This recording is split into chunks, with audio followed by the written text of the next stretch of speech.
स्वागत है आप सभी का आपके ऑनलाइन प्लेटफॉर्म एसएस क्लासेस में। डीएलएड फर्स्ट सेमेस्टर और थर्ड सेमेस्टर से रिलेटेड एक पिछला वीडियो मैंने आप सभी से साझा किया था, जिसमें मैंने आप सभी से कहा था जो आपका फर्स्ट सेमेस्टर और थर्ड सेमेस्टर का एग्जाम है वो आपका सितंबर माह में होगा, और जो मैंने बोला था उसी के अकॉर्डिंग देखा होगा। आप सभी को नोटिस नहीं मिली होगी तो आप डिटेल में अभी इस वीडियो में आपको स्टेप बाय स्टेप में दिखाता हूं। जो लोग नए होंगे, चैनल पे पहली बार विजिट कर रहे होंगे, सभी लोग चैनल को सब्सक्राइब कर लेंगे। वीडियो अच्छा लगे तो लाइक करेंगे और शेयर करेंगे। सारी इंफॉर्मेशन के लिए आप अंत तक वीडियो के बने रहेंगे, जिससे स्टेप बाय स्टेप आपको इंफॉर्मेशन प्रोवाइड की जाएगी। परीक्षा कब होगी और जो फर्स्ट सेमेस्टर है उनके उन बच्चों के लिए तो बहुत ही इंपॉर्टेंट ये नोटिस होने वाली है ये वीडियो भी, क्योंकि फर्स्ट सेमेस्टर वालों को कुछ भी नहीं पता है कि कैसे फॉर्म भरेंगे, क्या करेंगे, क्या क्या जरूरत है, ऑप्शनल सब्जेक्ट क्या है। ये सारी चीजें आपको यहाँ पर एक ही वीडियो में आपको क्लियर कराई जाएंगी। ये देखिएगा, लिखा हुआ है आज से भरे परीक्षा फॉर्म, जो कि आज 19 अगस्त है। 19 अगस्त से परीक्षा फॉर्म के लिए पोर्टल आपका खुल गया है। परीक्षा सितंबर में ही होगी, बिल्कुल होगी। पिछला वीडियो मैंने बनाया था तो मैंने आपसे कहा था कि 1 से लेकर 15 सितंबर के बीच में आपको कभी भी शेड्यूल मिल सकता है कि परीक्षा कब होगी। तो उम्मीद है इसी बीच में आपको परीक्षा शेड्यूल जारी कर दिया जाएगा, बहुत जल्द आपको परीक्षा शेड्यूल मिल जाएगा। ठीक है, ये सारी इंफॉर्मेशन के लिए आप सभी लोग वीडियो के अंत तक जुड़े रहेंगे। हम ले चलते हैं आपको उस नोटिस पे जहां पे आपको क्लियर कराते हैं कि क्या परीक्षा फॉर्म कैसे भरेंगे और कब आपकी परीक्षा हो सकती है। तो ये रही एक नोटिस जो कि आपकी आयोग द्वारा जारी की गई। इसको आप सभी सचिव परीक्षा नियामक प्राधिकारी उत्तर प्रदेश प्रयागराज द्वारा जारी की गई है। आप सभी को पता है कि पीएनपी से ही आपकी सारी सूचनाएं आपकी जारी होती हैं। ये देख सकते हैं 17 अगस्त को एक नोटिस जो जारी हुई थी। मैंने आपको शॉर्ट में इंफॉर्मेशन दे भी दी थी, लेकिन एक आज लॉन्ग में थोड़ा डिटेल में आपको इंफॉर्मेशन मैं प्रोवाइड कराने चल रहा हूँ। इससे संबंधित आपकी जो निःशुल्क आपकी बिल्कुल फ्री क्लास आपको मैं कराने चलूंगा। इसकी रिलेटेड जो फर्स्ट सेमेस्टर और थर्ड सेमेस्टर की है वो सारी चीजें भी इसमें आपको क्लियर कराएंगे। सब्जेक्ट क्या है? डीएलएड प्रथम सेमेस्टर और तृतीय सेमेस्टर की परीक्षा माह सितंबर 2026 से प्रशिक्षण पूर्ण कर चुके अभ्यर्थियों के ऑनलाइन आवेदन पत्र पूरित कराए जाने के संबंध में ये आपकी एक नोटिस है। ठीक है, अब क्या है नोटिस में? देख सकते हैं कि माह सितंबर में ही परीक्षा आपकी प्रस्तावित है। ये आपको दिया गया है, इसको मैंने हाईलाइट कर दिया। देख सकते हैं संपादित कराया जाना प्रस्तावित है और फिक्स भी है कि इसी सितंबर में हो जाएगी आपकी परीक्षा। उससे पहले आपका आवेदन पत्र मांग लिया गया है। कब से आपको फॉर्म भरना है? पहला स्टेप देखिएगा, जो डीएलएड प्रशिक्षण 2025 के प्रथम सेमेस्टर के छात्र हैं, डीएलएड प्रशिक्षण 2018, 21, 23 के प्रथम सेमेस्टर और तृतीय सेमेस्टर के आंशिक आंशिक का मतलब होता है जो फेल हो चुके हैं, उनका बैक लगा हुआ है एक सब्जेक्ट या दो सब्जेक्ट में, उनका फॉर्म भरा जाना है। और उसके साथ साथ ये 18, 21, 23 के बाद आप 24 और 19 और 22 में हैं, तब भी आप सभी लोगों का परीक्षा फॉर्म आपका भरा जाना है। किसका? प्रथम और थर्ड सेमेस्टर का, दोनों सेमेस्टर के आपके एग्जामिनेशन फॉर्म इसमें भरे जाने हैं। जो कि डेट ये आपकी है, कब से कब तक डेट है ये भी मैं आपको आगे नोटिस में दिखाता हूं। आज 19 तारीख है, आज से आपका फॉर्म भरा जाना शुरू हो चुका है।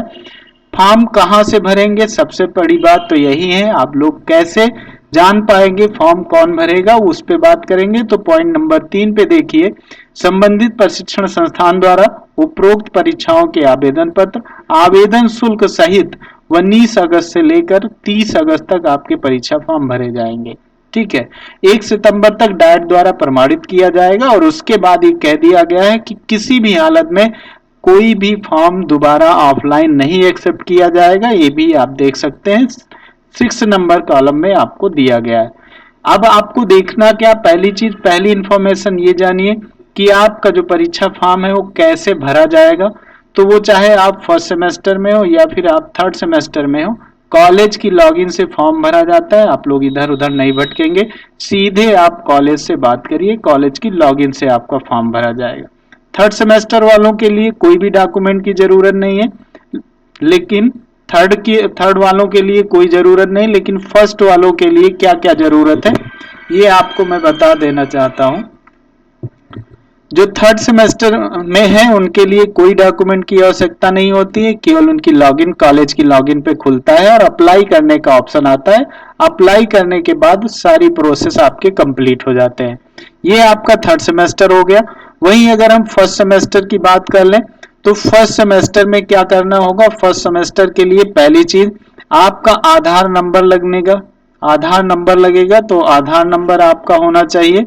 दूसरा क्या होना चाहिए फर्स्ट सेमेस्टर वालों के लिए, दूसरी चीज आपकी होनी चाहिए आधार के साथ साथ, ये फर्स्ट सेम है, ठीक है, फर्स्ट सेम है तो आधार हो जाना चाहिए। ईमेल आईडी मांगी जा सकती है तो ईमेल आप लोग कंफर्म रखिएगा जो आपकी प्रॉपर चले, क्योंकि आपको क्या है टैबलेट भी मिलने चल रहा है तो टैबलेट नहीं मिलेगा अगर ईमेल दिक्कत करेगी, ओटीपी नहीं जाएगी, केवाईसी नहीं हो पाएगा।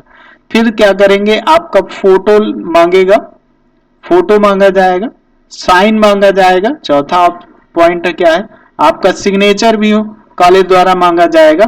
तो ये सारी चीजें आपको प्रोवाइड कराना है कॉलेज को, जिसके वजह से जिसकी चीज इतनी चीजें आपकी सबमिट है तो आपका फॉर्म कॉलेज द्वारा लॉगिन से भर दिया जाएगा। उसके बाद अब एक बहुत ही महत्वपूर्ण सूचना क्या है, ऑप्शनल पेपर। बीटीसी में फर्स्ट सेमेस्टर में जो ऑप्शनल पेपर है ये सबसे महत्वपूर्ण सूचना है कि ऑप्शनल पेपर क्या होना चाहिए। ध्यान दीजिएगा, ऑप्शनल पेपर जो होता है आपका, ऑप्शनल पेपर जो होगा वो आपका एक तो संस्कृत होता है, दूसरा आपका क्या होता है उर्दू होता है। संस्कृत और उर्दू दो ही आपके ऑप्शनल पेपर होते हैं, तीसरा कोई ऑप्शनल पेपर नहीं होता है। तो आप क्या लेंगे, जिन लोगों को उर्दू पढ़ना है तो उर्दू लेंगे और जो लोगों को संस्कृत पढ़ना है तो अपना ऑप्शनल पेपर संस्कृत चूज करेंगे। बाद में कोई परिवर्तन नहीं हो पाता है तो ध्यान देंगे, कॉलेज से बात कर लेंगे, ये नहीं कि हम नहीं जाएंगे तो फॉर्म नहीं भर, यानी कॉलेज फॉर्म भर देगा जो फॉर्म, फिर यही होगा कि कॉलेज अपने हिसाब से कोई भी सब्जेक्ट चूज कर देता है तो उसकी सारी रिस्पॉन्सिबिलिटी आपकी होती है, बाद में कोई सुधार नहीं हो पाता है। तो ये सारी चीजें आपकी हो जाती हैं। ये आपकी परीक्षा संबंधित इंफॉर्मेशन हो गई। अब मैं आपको क्लियर कराने चल रहा हूं जो मैंने आपसे कहा था कि डीएलएड की मैं क्लास आपको, खासकर मैथ की क्लास मैं आपको फ्री कराने चल रहा हूं। मैथ की क्लास जो कि आपकी क्लास होगी जिसमें सबसे ज्यादा बैक होते हैं बच्चे, सबसे ज्यादा फेल होते हैं बच्चे मैथ में। तो सबसे पहले मैं बात कर लूं तो फर्स्ट सेमेस्टर और उसके बाद आपकी बात कर लूं थर्ड सेमेस्टर, ठीक है। थर्ड सेमेस्टर और फर्स्ट सेमेस्टर मैथ में 25 नंबर का आपका पेपर आना है। आपको पता है कितने 25 नंबर का पेपर है। इसमें आपका पासिंग मार्क्स आपका जो होगा वो पासिंग मार्क्स आपका 12 मार्क्स होगा, ठीक है। थर्ड वालों के लिए भी यही है, 25 नंबर का मार्क पेपर होगा, 12 आपका पासिंग होगा। तो ये पासिंग मार्क्स लाना भी मुश्किल हो जाता है, क्यों, क्योंकि एक ही घंटे में आपको 18 क्वेश्चन सॉल्व करने होते हैं, ठीक है। एक घंटे में आपको कितने 18 क्वेश्चन सॉल्व करने होते हैं, जिससे आपको दिक्कत होती है, समय का प्रबंध नहीं कर पाते हैं, चीजें आपकी गलत हो जाती हैं। तो मैथ की क्लास में ऑनलाइन आपकी कल से, मैथ की क्लास आपकी जो है ऑनलाइन आपकी कल से, यानी आपका कल क्या हो जाता है 20 तारीख 20/8 से शाम को 7 बजे, 20/8 से शाम को 7 बजे 7 PM पर आपकी लाइव क्लास होगी मैथ की, ठीक है। ये आपकी पहले फर्स्ट सेमेस्टर की होगी, नहीं थर्ड सेमेस्टर की होगी, थर्ड सेमेस्टर की होगी, ठीक है। कल आपकी थर्ड सेमेस्टर की पहली क्लास होगी। उसके बाद आपका जो फर्स्ट सेमेस्टर है, फर्स्ट सेमेस्टर की क्लास जो होगी वो मैं आपको कल की क्लास में क्लियर करा दूंगा। तो ये आपकी मैथ की क्लास जो कि बिल्कुल आपकी फ्री क्लास होगी, शाम को 7 बजे आपकी लाइव होगी, सभी लोग जुड़ेंगे जितने भी लोग हैं। और एक चीज याद रखिएगा, 2 बार अगर आपने बीटीसी में परीक्षा एक सेमेस्टर की दे दी है एक पेपर की और तीसरी बार देने जा रहे हैं तो सावधान रहिएगा, इसके बाद आपका कोर्स खुलेगा नहीं, ब्लॉक हो जाएगा। अगर फेल हो गए तो बीटीसी आपका खत्म हो जाएगा। तो ये सारी इंफॉर्मेशन आपकी रही। कैसी रही क्लास, आप सभी लोग कैसा रहा वीडियो जरूर बताइएगा, और वीडियो को लाइक करेंगे, शेयर करेंगे और सब्सक्राइब जरूर करेंगे, अन्य लोगों तक भेजते रहेंगे, ठीक है। मिलते हैं कल शाम 7 बजे मैथ की लाइव क्लास में, ठीक है। Thank you.